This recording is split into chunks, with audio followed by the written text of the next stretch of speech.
गौतम बुद्ध के अनुसार मौन रहने की शक्ति इतनी ज्यादा है कि यह आपकी सारी चिंता, आपके सारे टेंशन और आपके सारे तनाव को चुटकी में खत्म कर देती है और आपको एक ऐसा मनुष्य बना देती है जिस मनुष्य से बात करने के लिए दूसरे लोगों की बहुत इच्छा होती है। एक बार गौतम बुद्ध अपने आश्रम में अपने सभी शिष्यों को शिक्षा दे रहे थे कि दुनिया की सबसे तेज छुरी हमारी जबान है और दुनिया के सबसे खतरनाक हथियार हमारे शब्द है, जो बिना किसी का खून बहाए लोगों को अंदर ही अंदर मार सकते हैं। हमारे शब्द हमारी ताकत हो सकते हैं उसी के साथ, लेकिन यह हमारी सबसे बड़ी कमजोरी भी हो सकते हैं अगर हमें नहीं पता कि कब, कहां और क्या और कितना बोलना है। यदि हम सही समय पर सही इरादे के साथ सही शब्दों का प्रयोग करते हैं तो यह हमें एक सफल व्यक्ति बनाता है। लेकिन अगर हम सही समय पर सही इरादे से सही शब्दों का इस्तेमाल नहीं करते तो यह हमारे जीवन को नर्क से बदतर बना सकता है। तो दोस्तों, आज की स्टोरी के माध्यम से मैं आपको बताने वाला हूं कि चुप रहकर कैसे हम अपने जीवन को बदल सकते हैं। आपको चुप रहने की शक्ति का एहसास इस वीडियो में होने वाला है। वीडियो शुरू करने से पहले कमेंट बॉक्स में नमो बुद्धाय लिखकर वीडियो को लाइक जरूर करें। तो चलिए शुरू करते हैं। इस कहानी को जापान में एक बहुत ही प्रसिद्ध बौद्ध भिक्षु रहा करते थे। उनका नाम रिसाई था।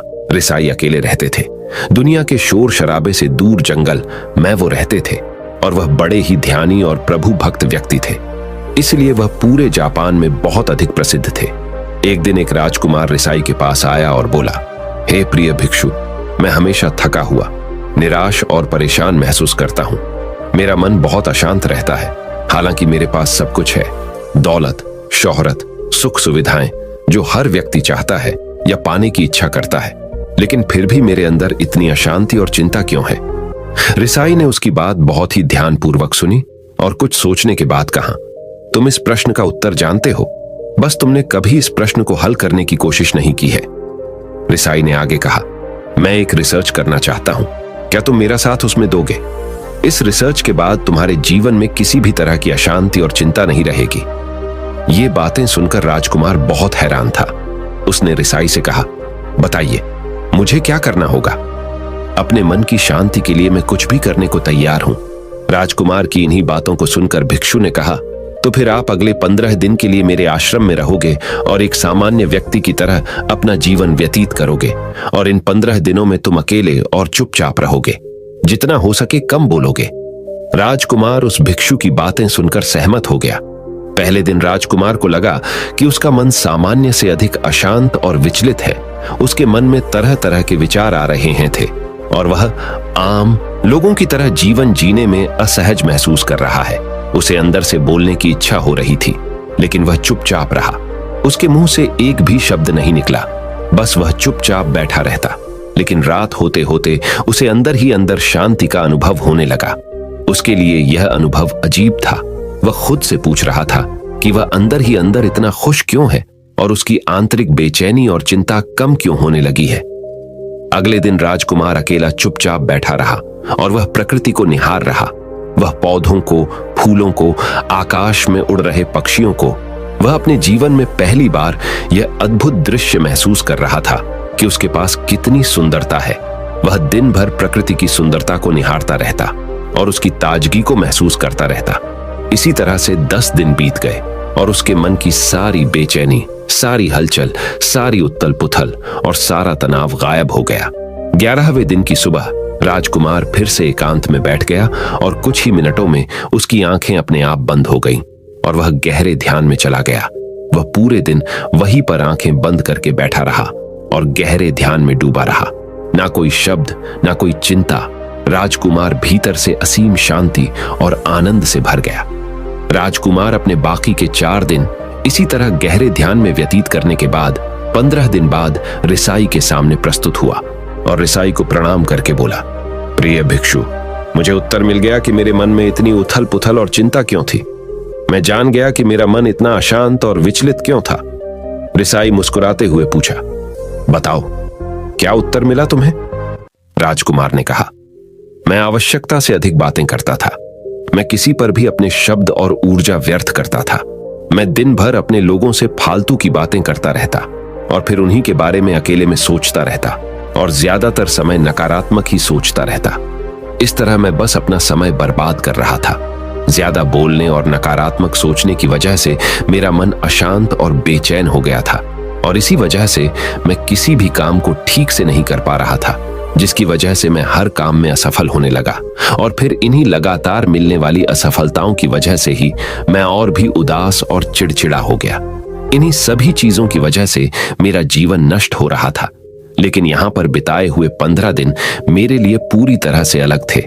मुझे कुछ अलग ही एहसास यहां पर हो रहा था। अब मुझे ऐसा लग रहा है मैं अपना जीवन पूरी तरह से जी रहा हूं, लेकिन इससे पहले मैं अपना जीवन गलत तरीके से जी रहा था। और मैंने यह भी सीखा कि हमें सिर्फ ध्यान करने की जरूरत नहीं है। ध्यान अपने आप होता है जब हम शांत और मौन होते हैं। ध्यान के पिछले कुछ दिनों के दौरान मैंने जो पहली चीज सीखी वह यह है कि मनुष्य के जीवन की सबसे महत्वपूर्ण चीज स्वयं को जानना ही है। यह सुनकर रिसाई ने कहा, सिर्फ तुम ही नहीं, दुनिया में ज्यादातर लोग जरूरत से ज्यादा बोलते हैं। आज भी लोग ज्यादातर समय केवल एक दूसरे को नीचा दिखाने के लिए ही बोलते हैं। कुछ लोग ना चाहते हुए भी बातें करते हैं और अपना जीवन बर्बाद कर लेते हैं। रिसाई ने राजकुमार को चुप रहने का महत्व समझाते हुए कहा। एक बार गौतम बुद्ध से उनके शिष्यों ने पूछा, प्रिय बुद्ध, आप ज्यादातर समय चुप क्यों रहते हैं? बुद्ध ने कहा, क्योंकि चुप रहने से व्यक्ति अंदर से अनंत शांति की गहराइयों में होता है। मौन अपने भीतर उतरने की पहली सीढ़ी है। मौन के बिना स्वयं को जानना असंभव है। स्वयं को जानने और समझने का पहला नियम है कि मौन हो जाओ। उतना ही बोलो जितना अत्यंत आवश्यक हो। बेफिजूल की बातें करना छोड़ दो। तुम अचानक पाओगे कि 90% से भी ज्यादातर लोग व्यर्थ ही ज्यादा बोलकर अपना समय बर्बाद कर रहे हैं। ना बोलने का कोई भी नुकसान नहीं है, लेकिन यदि आप ज्यादा बोलते हैं तो आप अत्यधिक गलती कर देते हैं। अगर व्यक्ति कम बोलना शुरू कर दे तो दुनिया की 90% मुसीबतें कम हो जाएगी। झगड़े फसाद कम हो जाएंगे, उपद्रव कम हो जाएंगे। अगर लोग थोड़ा चुप रहना सीख लिए, संसार की बहुत सारी समस्याएं हैं, बहुत सारा उपद्रव सिर्फ बोलने से पैदा होते हैं। सारी बात मौन सीखने की है। जब तुम नहीं बोलते तब तुम एकांत में अकेले हो गए। भरे बाजार में भीड़ में खड़े हो नहीं बोलते। हिमालय के शिखर में पहुंच गए। जिसने मौन की कला जान ली वो भीड़ में भी अकेले होने की कला जान लेता है। एकांत में तो आदमी स्वर्ग में है। दूसरे की उपस्थिति ही बेचैनी पैदा करती है। पहले तुम्हें चुप रहने की शक्ति को धारण करना होगा। इससे तुम अधिकतर ऊर्जा को बचा लोगे और फिर इस स्थिति में पहुंच जाओगे कि तुम कम बोलने लगोगे। अगर तुम किसी के यहां पर जा रहे हो और परेशान हो जाओ तो ऐसे में उचित है कि आंखें बंद कर लो और अपने में खो जाओ। वहां से आपको ताजगी महसूस होगी, क्योंकि तुम्हारे अंदर ही जीवन का वो स्रोत छिपा हुआ है। वह किसी दूसरे में नहीं है। इसके बाद राजकुमार उस रिसाई से पूछते हैं, आखिर कौन हमें अपने अंदर तक लेकर जाएगा? ये बातें सुनकर रिसाई बुद्ध कहते हैं, तुम्हें स्वयं ही अपने अंदर उतरना होगा और वहीं से परम राज्य जीवन का आनंद ले पाओगे। आनंद का यहीं से जन्म हुआ है। यहीं से तुम मौत में डूब जाओगे। यही तुम्हारा सूरज उदय होगा और यहीं से अस्त होगा। इसी प्रकार तुम बार बार इबकी लगाओ। जब भी तुम इबकी लगाकर लौटोगे वहां से तुम पाओगे फिर ताजगी भरी जीवन की नई संपदा मिलेगी। इस नई शक्ति के जन्म होने से तुम्हारी थकान गई, उदासी गई, चिंता गई। जैसे कोई स्नान करके लौटता है तो शरीर शीतल हो जाता है, शांत हो जाता है। ऐसे ही जब कोई भीतर से साफ होकर वापस आता है, मौन में स्नान करके लौटता है, तो समस्त अस्तित्व, समस्त व्यक्तित्व शांत और मौन हो जाता है, आनंदित हो जाता है। जब तुम आंतरिक मौन की उस पराकाष्ठा पर पहुंच जाओगे तब तुम पाओगे कि बोलने से भी तुम्हारा मौन खंडित नहीं होता, वो बना ही रहता है। उसकी एक अंतर्धारा लगातार तुम्हारे भीतर बहती रहती है। तुम बोलते तो हो, तुम शब्द का उपयोग भी करते हो, लेकिन वो तुम्हारे मौन को खंडित नहीं कर पाती। एक बार गहरे मौन में स्थिर हो जाओ, फिर तुम्हारी वाणी में भी मिठास आ जाएगी। तुम्हारा बोलना संगीत पूर्ण होगा, तुम्हारा बोलना सत्य होगा। तुम बोलोगे तो दूसरों पर भी शीतलता छा जाएगी। जैसे ही तुम अंदर से चुप होते हो, तुम इतने शक्तिशाली होने लगते हो कि समाज की निर्भरता तुम छोड़ने लगते हो और तुम्हारे जीवन में एक मस्ती आती है जो केवल दीवानों के जीवन में होती है। तुम्हारे चेहरे पर एक नई रौनक आ जाती है। तुम्हारी आंखें किसी अमृत के समान हो जाती है और तुम अनंत शांति के समुद्र में डूबने लगते हो। इतना कहकर भिक्षु रिझाई ने अपनी बात खत्म की और वो मौन में चले गए। राजकुमार उनका धन्यवाद कर अपने महल में चला गया। दोस्तों, आपने भी अनुभव किया होगा कि बहुत ज्यादा बात करने से दिमाग अशांत हो जाता है, जिससे हम अपने दिमाग पर नियंत्रण खो देते हैं और साथ ही अपना ध्यान भी खो देते हैं। जो लोग बहुत ज्यादा बोलते हैं उनके पास किसी एक काम पर ध्यान केंद्रित करने की काबिलियत नहीं होती। वो अपने किसी भी लक्ष्य पर पूरी तरह से ध्यान केंद्रित नहीं कर पाते। अगर हमारा दिमाग एक जगह केंद्रित नहीं है तो हम जीवन की सच्चाई नहीं समझ पाते और ना ही मनचाही सफलता कभी हासिल कर पाएंगे। इसके अलावा भी आपने देखा होगा कि जो लोग अधिक बोलते हैं वो अक्सर लोगों के बीच हंसी का पात्र बन जाते हैं, और जो लोग कम बोलते हैं और अपनी बात पर कायम रहते हैं उन्हें लोगों से सम्मान मिलता है। लोग उनकी बातों को सुनते हैं और उन पर भरोसा भी करते हैं। जो लोग जरूरत से अधिक बोलते हैं और अपने विचारों के बारे में पक्के नहीं होते, उनका दिमाग स्थिर और विचलित रहता है, शोर से भरा रहता है, और एक अशांत दिमाग वाला व्यक्ति जीवन में किसी भी चीज में सफल नहीं हो पाता, क्योंकि वह किसी भी काम में फोकस नहीं कर पाता। यदि किसी व्यक्ति को यह पता है कि उसे कब, कहां और क्या बोलना है, तो वह व्यक्ति सच में बहुत बुद्धिमान है, और ऐसा व्यक्ति जहां भी जाता है उसका व्यक्तित्व आकर्षण का केंद्र बन जाता है, और वह जो कुछ भी करता है उसमें सफल अवश्य होता है। अगर हम किसी महान और सफल व्यक्ति के व्यक्तित्व को गहराई से देखें तो पाएंगे कि वो कम बोलते हैं और कम से कम शब्दों में अपनी बात खत्म कर देते हैं। वो बोलने से पहले वो चीजों और जिसके बारे में उसे बोलना है उनके बारे में गहराई से सोचते हैं। लेकिन जो लोग बहुत ज्यादा बोलते हैं, बहुत बार वो झूठ भी बोलते हैं और अपनी बातों से दूसरों के मन और विचारों पर कचरा डालते रहते हैं। वह ज्यादातर समय दूसरों की बुराई करते रहते हैं, इसलिए उनके अपने भी उनसे नफरत करने लगते हैं और उनसे बचने की। सभी शिष्यों ने अपनी शक्ति के अनुसार छोटे बड़े संकल्प लिए और गुरु को अपने अपने संकल्प के बारे में बताकर वहां से चले गए।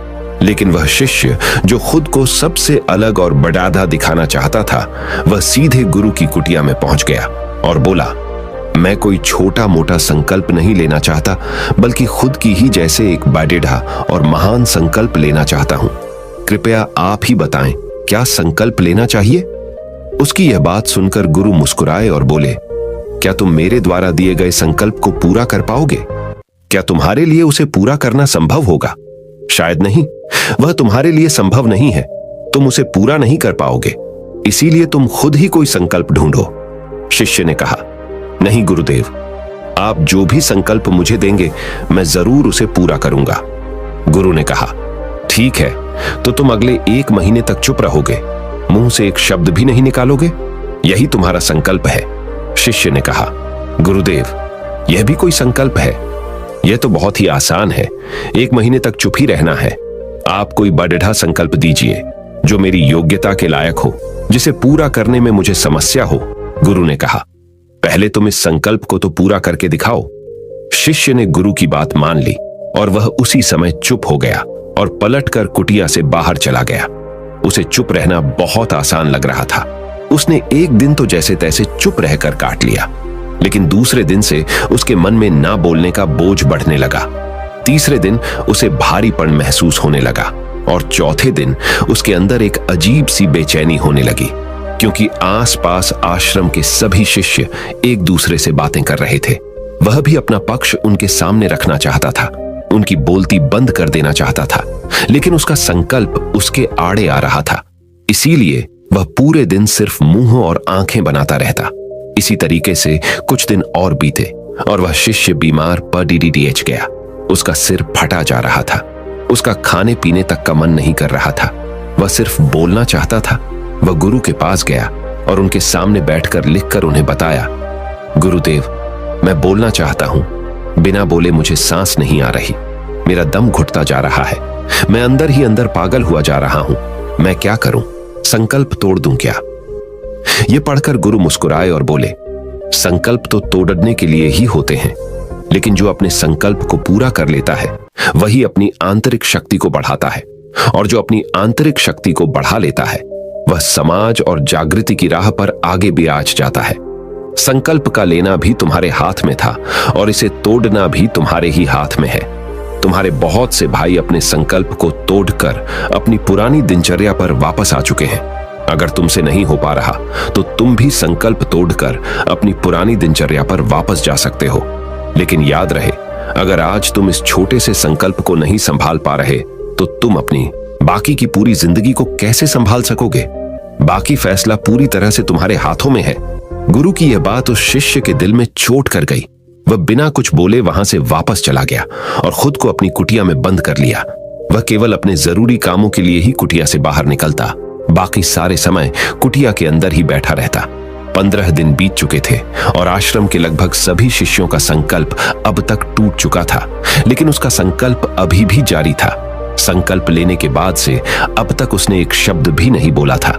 सारा आश्रम हैरान था कि इतना बोलने वाला इंसान चुप कैसे हो गया। 15 दिन बीतने के बाद वह दोबारा अपने गुरु के पास गया और लिखकर बताया है, गुरुदेव, मैं बाहर से तो चुप हूं, लेकिन मेरे भीतर बहुत सी आवाजें हैं, बहुत सी चीख पुकार और शिकायतें हैं। मैं अंदर ही अंदर बात करता रहता हूं। मेरा मन तरह तरह के प्रश्न पूछता रहता है। मैं बाहर से जितना मौन हूं, भीतर से उतने ही शोर शराबे से भरा हुआ हूं। क्या इस तरह से मेरा संकल्प अभी भी जारी है? गुरु ने कहा, हां, तुम्हारा संकल्प अभी भी जारी है, लेकिन जब तक लोगों की यह आवाजें तुम्हारे कानों में पेडी देती रहेंगी, तुम्हारा मन बोलता रहेगा, क्योंकि इसे तो आदत है बोलने की। तुम भले ही बाहर से चुप रहो, लेकिन तुम अंदर ही अंदर बोलते रहोगे। तुम्हें इन बातों से, इन आवाजों से दूर जाना पड़ी रहेगा। शिष्य गुरु को प्रणाम कर वहां से चला जाता है और सुबह होते ही अपनी कुटिया छोड़कर जंगल की तरफ चला जाता है। कई दिन बीत जाते हैं, संकल्प का समय भी पूरा हो जाता है, लेकिन शिष्य लौट कर नहीं आया। आश्रम में सभी को डर था कि कहीं जंगली जानवर ने उसे खा ना लिया हो। इस बीच उसे ढूंढने की बहुत कोशिश की गई, लेकिन वह कहीं नहीं मिला।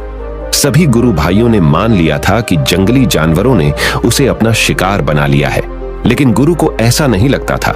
एक दिन आश्रम का एक अन्य शिष्य गुरु के पास आया और बोला, गुरुदेव, हमारे उस अधिक बोलने वाले भाई के साथ क्या हुआ होगा? क्या जानवर ने उसे मार दिया होगा? गुरु ने कहा, हो सकता है कि जानवरों ने उसे अपना शिकार बना लिया हो, लेकिन उसके न लौटने की एक दूसरी वजह भी हो सकती है। शायद उसे वह मिल गया है जिसके लिए वह गया था। फिर शिष्य ने पूछा, गुरुदेव, क्या ज्यादा बोलना इतना हानिकारक होता है? गुरु ने कहा, इंसान के जीवन के बहुत सारे दुखों में से एक दुख यह भी है कि वह कभी चुप नहीं रह सकता, हमेशा कुछ ना कुछ बोलता ही रहता है। सिर्फ हमारे बोलने के कारण हमारे आधे से ज्यादा दुख पैदा होते हैं। परिवार के अधिकतर झगड़ों की वजह हमारा बेमतलब बोलना ही होता है। हम में से कोई भी चुप नहीं रहना चाहता। हम बस सामने वाले को सुना देना चाहते हैं। जो भी हमारे मन में है सब निकालकर उसके मन में बैठा देना चाहते हैं। उसे समझा देना चाहते हैं कि देख, तू गलत है और मैं सही। और इस तरीके से सब एक दूसरे की सडड ही गली बातों को ग्रहण कर रहे हैं। इस तरीके से सुनने और सुनाने का यह काम जिंदगी भर चलता रहता है। लेकिन इस नासमझी में हम अपना समय, अपना जीवन, अपनी समझ और सबसे महत्वपूर्ण व कीमती पल जो जिए जा सकते हैं, जिनको अनुभव किया जा सकता है, जिनमें आनंद को प्राप्त किया जा सकता है, यह सब खो देते हैं। लेकिन इसके बदले हमें मिलता क्या है? कुछ नहीं, सब व्यर्थ और बर्बाद हो जाता है। इस पागलपन में हमने क्या खो दिया, इसका एहसास केवल कुछ ही लोगों को हो पाता है। बाकी लोग जैसे उन्हें अपने आने का पता नहीं, वैसे ही उन्हें अपने जाने का भी पता नहीं चल पाता। शिष्य ने कहा, तो फिर इसका समाधान क्या है? गुरु ने कहा, पूरी जागरूकता के साथ अपने विचारों को देखना यही एकमात्र तरीका है। सारी मानसिक समस्याओं का वर्तमान में रहकर चिंतन करना, पूरी जागरूकता के साथ अपना काम करना जिंदगी में चमत्कारिक बदलाव ला देता है। उसके बाद वह शिष्य गुरु से अपने प्रश्नों का उत्तर पाकर उनको प्रणाम करके वहां से चला गया। उस शिष्य को आश्रम छोड़ कर गए हुए 3 महीने का समय बीत चुका था, लेकिन उसकी कोई खबर न थी। अब तक तो सभी गुरु भाइयों ने भी उसके वापस लौटने की उम्मीद छोड़ दी थी। लेकिन एक दिन वह आश्रम लौट आता है। उसे देखकर सभी के आश्चर्य और खुशी का ठिकाना न रहा। लेकिन अब वह नहीं था जो यहां से गया था, वह कुछ और ही बनकर वापस आया था। उसके अंदर एक गजब का बदलाव महसूस किया जा सकता था। उसके चेहरे पर एक गजब का ठहराव और आंखों में बनी शांति थी। आश्रम में आते ही सभी गुरु भाइयों ने उसे चारों तरफ से घेर लिया और बातें करने लग गए। वह भी अपने गुरु भाइयों से बातें करने लगा। उससे बात करने वाले सभी ने यह अनुभव किया कि अब वह पहले जैसा उतावला और बातूनी नहीं रह गया था। उसके मुंह से एक एक शब्द बहुत ही सुलझे हुए और मधुरता के साथ निकल रहे थे। थोड़ी देर तक गुरु भाइयों से बात करने के बाद वह सीधा गुरु की तरफ चला गया। उसने गुरु के चरण छुए और कहा, गुरुदेव, क्या मैं अब भी मौन हूं? क्या अब भी मेरा संकल्प जारी है? गुरु ने कुछ देर तक शिष्य की आंखों में बड़े ध्यान से देखा और कहा, हां, तुम अब भी मौन हो। तुम्हारे मुंह से एक भी शब्द निकल नहीं रहा और तुम्हारा संकल्प अभी भी जारी है। शिष्य ने कहा, गुरुदेव, जब मैं आश्रम से गया तो मैं मुंह से तो चुप था, लेकिन मेरे अंदर बहुत सी आवाजें थीं, मन में बहुत से प्रश्न थे और वह बंद नहीं हो रहे थे। तो मैं जंगल में चला गया, इस उम्मीद से कि वहां मुझे शांति मिलेगी और मेरे मन की बकबक कम हो जाएगी। लेकिन मैं जितना एकांत में जाता गया, मेरे अंदर की आवाज उतनी ही तेज होती गई। मेरे भीतर की पुरानी से पुरानी आवाज मुझे सुनाई देने लगी। तब जाकर मैंने महसूस किया कि मैं कितना गलत कर रहा था। जब मैं अपने परिवार वालों, दोस्तों को और गुरु भाइयों को बुरा भला कहता था, तो उस समय मुझे लगता था कि मैं सही कह रहा हूं। जब मैं गुरु भाइयों की एक दूसरे से चुगली करता था और उनका मजाक बनाता, तब भी मुझे यही लगता था कि मैं उनसे बेहतर हूं और मैं सही कर रहा हूं। लेकिन उस दिन मैंने पहली बार महसूस किया कि मैं कितना गलत बोलता था। काफी दिनों तक ये आवाजें, ये शिकायतें मेरे अंदर चलती रही, लेकिन धीरे धीरे करके एक दिन ये सारी आवाजें मेरे अंदर से समाप्त हो गई। अब मैं भीतर से भी मौन हो गया। उस घने जंगल में बाहर से कोई बोलने वाला था नहीं और भीतर कोई आवाज बची ही नहीं थी, और मैं उस दिन पहली बार मौन का सही अर्थ समझा। मेरे चारों तरफ बहुत शांति थी। हालांकि अभी भी कुछ आवाजें आ रही थी जो पहले भी आती थी, लेकिन मैं उन्हें सुन नहीं पाता था। पर अब वह सभी आवाजें मुझे स्पष्ट रूप से सुनाई दे रही थीं। हवा के चलने की आवाज, चिड़ियों के चहकने की आवाज और पानी के बहने की आवाज, ये सभी आवाजें मैंने पहली बार पूरे होशपूर्वक सुनी। अपने चारों तरफ इतनी शांति मैंने पहले कभी महसूस नहीं की थी। तो इस शांति को भंग करने के लिए मैंने पहली बार अपने मुंह से कोई शब्द निकाला। मैं चिल्लाया, हे ईश्वर, ये कैसी शांति है? सभी कुछ इतना शांत क्यों है? ऐसा क्या हो गया? लेकिन मेरे चिल्लाने के बाद भी शांति भंग नहीं हुई। सब कुछ पहले जितना ही शांत था, बाहर भी और भीतर भी। हे गुरुदेव, मैंने अपने गुरु भाइयों से बात की, मैंने आपसे बात की। मैं बोल रहा हूं, मैं चल रहा हूं, मैं सब कुछ देख रहा हूं, लेकिन मैं अपने भीतर एकदम एकांत में हूं, मौन में हूं। भीड़ डैच में होता हूं, तब भी भीतर से अकेला एकांत में होता हूं। जब मैं खुद में भी शोर करना चाहता हूं, तब भी एकांत में ही होता हूं।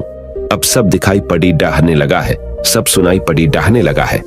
गुरु ने कहा, जब तक हम बाहर की तरफ बोलते रहेंगे, भीतर अशांति ही रहेगी। लेकिन जिस दिन हम भीतर की तरफ मुड्डाह जाएंगे, तब हमारे मुंह से कुछ भी निकलेगा, हम शांत ही रहेंगे।